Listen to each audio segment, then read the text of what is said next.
ఈ ఎన్నికల ముందు రాజకీయ నాయకులు ఇచ్చిన హామీని అవి అమలు చేసినా చేయకున్నా సరే మరికొన్ని కొత్తవి చూడించి మళ్ళీ వచ్చే ఎన్నికలు చెప్తారు.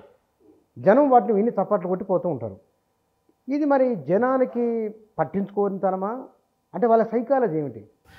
పబ్లిక్ ఏంటి అని అంటే పాత వాటిని మర్చిపోతూ ఉంటారు. సో ఇమ్మీడియట్గా ఏదైతే ప్లెజర్ వస్తుందో దానికి ఫస్ట్ ప్రయారిటీ ఇస్తారు. లాంగ్ టర్మ్లో వచ్చేటువంటి బెనిఫిట్ కంటే కూడా ఇమ్మీడియట్గా వచ్చే ప్లెజర్ని చేస్తూ వాళ్ళు ఇంపార్టెన్స్ ఇస్తూ ఉంటారు.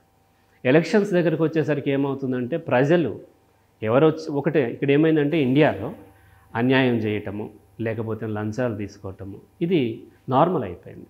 చట్ట ప్రకారం నేరం కావచ్చు, కల్చర్లో పార్ట్ అయిపోయింది. కట్నం తీసుకోవటము, కట్నం ఇవ్వటము, ఇదంతా కల్చర్లో పార్ట్ అయిపోయేసరికి ఇది వాళ్ళ పట్ల దాని పట్ల ఎక్కువ వాళ్ళకి వ్యతిరేకత లేదు. వాళ్ళు ఎలాగో తింటారు, ఎవరు వచ్చినా తింటారు.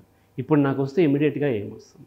ఎలక్షన్లో ఎక్కువ ప్రభావం చూపించేది లాస్ట్ మినిట్లో వాళ్ళు చేసేటువంటి ప్రామిసెస్ అండ్ వాళ్ళు ఇచ్చేటువంటి డబ్బులు, ఆల్కహాల్, బిర్యానీలు, వీటికి తొందరగా లొంగిపోతారు. ఎందుకంటే middle class and lower middle class లేకపోతే లేబర్ కానీ ఇక అప్పర్ క్లాస్ వాళ్ళు ఓటు ఎట్లాగూ వేయరు. వాళ్ళు అక్కడికి వెళ్ళటానికి కూడా చాలా బద్ధకం ఉంటాయి. ఎలా సెలబ్రిటీస్ వాళ్ళ పేరు బాగా వస్తుందని నేను మంచిగా రెస్పాన్సిబుల్గా బిహేవ్ చేస్తున్నాను వస్తారు తప్ప వాళ్ళకి అవకాశం ఉంటే వాళ్ళు కూడా దాంట్లోంచి ముందుకు వచ్చి వేసేది ఉండదు. కాబట్టి మెజారిటీ పీపుల్ ఇక్కడ middle class and poor people ఉన్నారు. కాబట్టి వాళ్ళు ఇప్పుడు సపోజ్ నిజాయితీగా ఉన్నాడని ఒకడికి ఓటేసినా సరే వాడు అధికారంలోకి వచ్చిన తర్వాత అలాగే ఉంటాడని గ్యారంటీ లేదు. కాబట్టి కనీసం నాకు ఇప్పుడు ఏదో ఒకటి వస్తుంది అన్న కాంటెక్స్లో ఎవరైతే ఇప్పటికి నాకు ఎక్కువ చేస్తున్నారో వాళ్ళకి ఎక్కువ వేసేటువంటి అవకాశాలు ఉంటాయి.